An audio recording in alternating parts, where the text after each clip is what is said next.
Do you want to tell everybody how old you are? Well, they don't blame me. I'm 70. Man, you're amazingly good looking for 70. How long you been on the street? 45 years. What's your secret?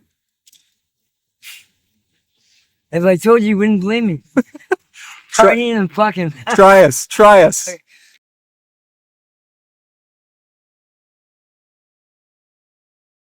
Hey, so we're in New Westminster with Gary. How are you today, Gary? I'm feeling kind of angry today. How come? Because I've been fighting the government for money for quite a few years for old age. And Oh. they don't want to give it to me because I haven't worked enough hours, made enough money to deserve it. Do you want to tell everybody how old you are? Well, they don't blame me. I'm 70. Man, you're amazingly good looking for 70. How long you been on the street? 45 years. What's your secret? If I told you, you wouldn't blame me. Partying and fucking. Try us. I partied a lot. I've been in every jail across Canada. Nothing major, but I was a very curious kid, and I was very active and troublesome. I never had family because my dad was always in the army. My dad was in the war. And so was my mother. They were never home. So we grew up on our own, actually. My sister was 13. I was 10. And then right down the line, there was 4 of us. And she had to babysit us every day for a good many years So by herself. you've really had to learn how to survive. We were, What path brought you to this place of being homeless? How did that start? well, my dad was quite the mean bastard. Like he was in Vietnam, they did something to him.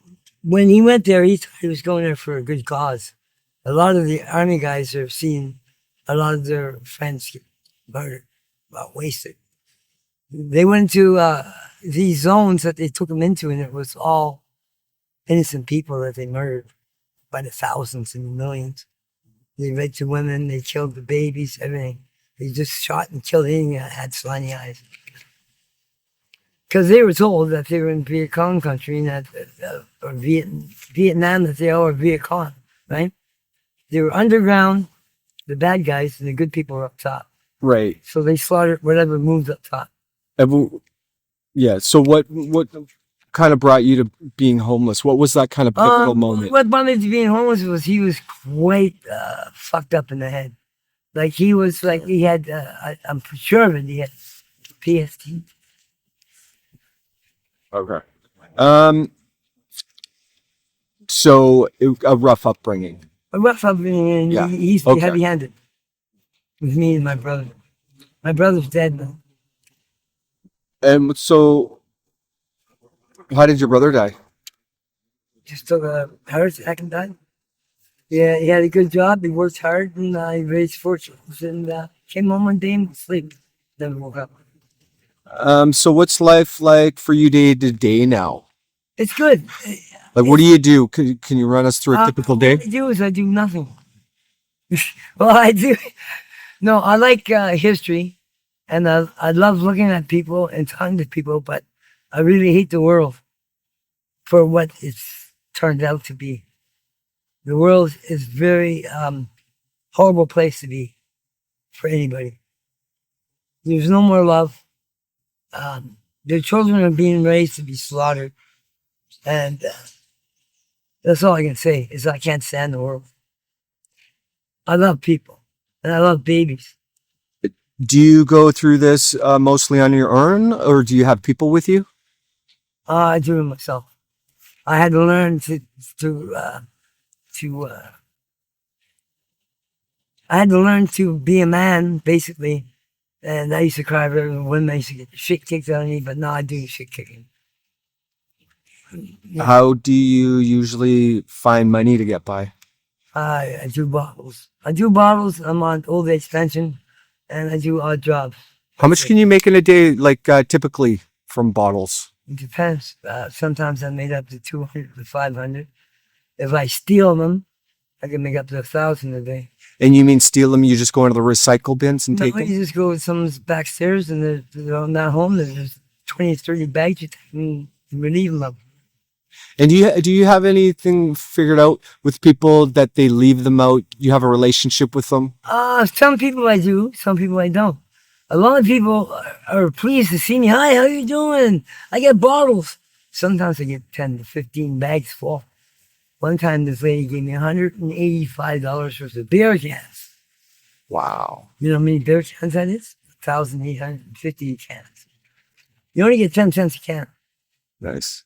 Me and her are almost up to 60 already. And do you substances play a role in your life at this point? Lots. It does lots because I can't cope anymore. Because everything that's happened, my mother has got dementia. My dad's gone wacky. My brother passed away. My sister's gone nuts. It's the whole world's just completely run by money and dishonesty. And I don't like it. And what's your go-to? My go-to is to come, and if I have money, like last week, I got a check. It was a back pay for my GST. So 20 years ago, it was $80,000. I gave it away, most of it. And what kind of substances do you use? I only use one substance, heroin. I smoke it, but it keeps me calm. And so how much does that cost you a day, and how long have you been doing it? I've been doing it for over 60 years. How much does it cost a day, roughly? A lot. Like Anywhere from 20 to 40 to, 500 an ounce. So it's cost me about 500 a week. That's 2,000 a month times 24. So it's cost me about 40,000 a year. That's not including the girls I'm with. And what was life before like all this?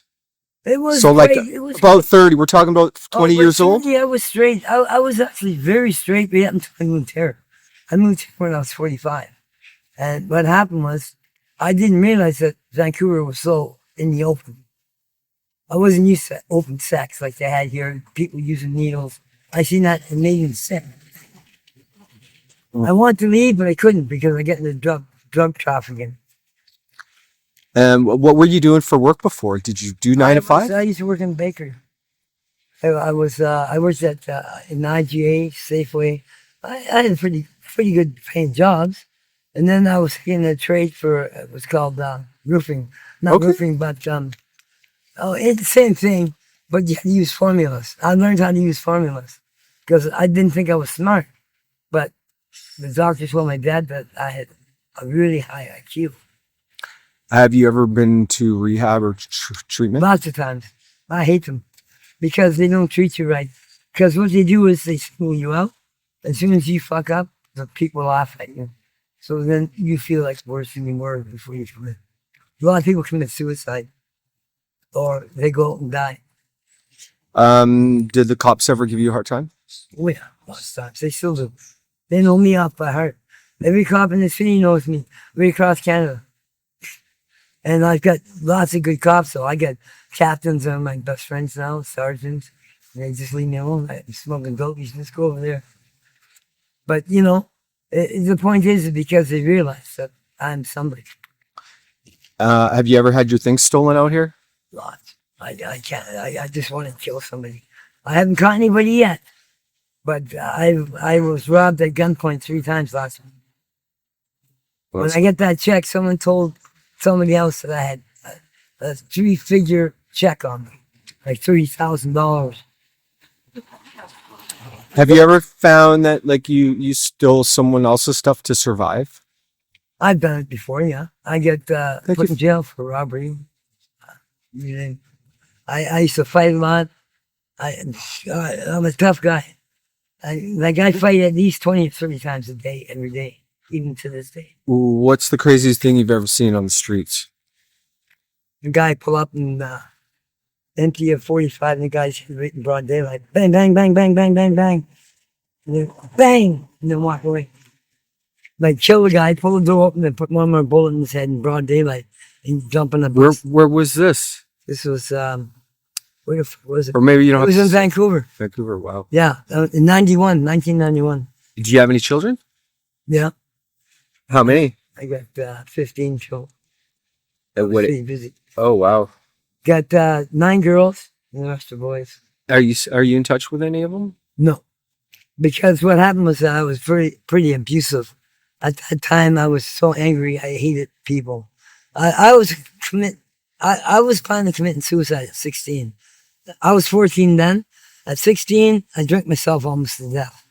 I drank a 60-pounder every hour of the day for every year that I lived till I was 16. At 16, I had full cirrhosis of the liver. Wow. I only had 6 months to live. If you could work right now, what kind of job do you think you'd be qualified for? Any job, actually. But I'm interested in repairing old houses, restoring old houses and stuff, if I live that long. Okay. Like I noticed here in New West, there's a lot of houses that need to be repaired, but it's the money. The government doesn't want to give money. Like there's a lady there owns a bridal shop, and the sidewalks are caving in. Okay, Are you currently trying to get out of your current situation? Any? I'm trying, but it's not easy because the point is, my name is known right across Canada from somehow. Like I'm well known everywhere. Like I'm a legend. Like almost. It's hard to believe. Like a legend, but a lot of people like me. A lot of people hate me. So I'm pretty sure people know me all over. And lastly, looking back on everything you've been through, what lessons would you say life has taught you? What lessons that life has taught me is that life isn't good. There's nothing good about life. The only thing good about life is having a healthy family, raising them, hoping that they don't get in trouble and that they live long enough to see your passing instead of you seeing them pass. Thank you. Yeah. All right, Gary. It's been an honor to talk with you and hear your story today. Thank you. I really respect your honesty and courage. Yeah, thank you. And thank you so much. Yeah, thank you.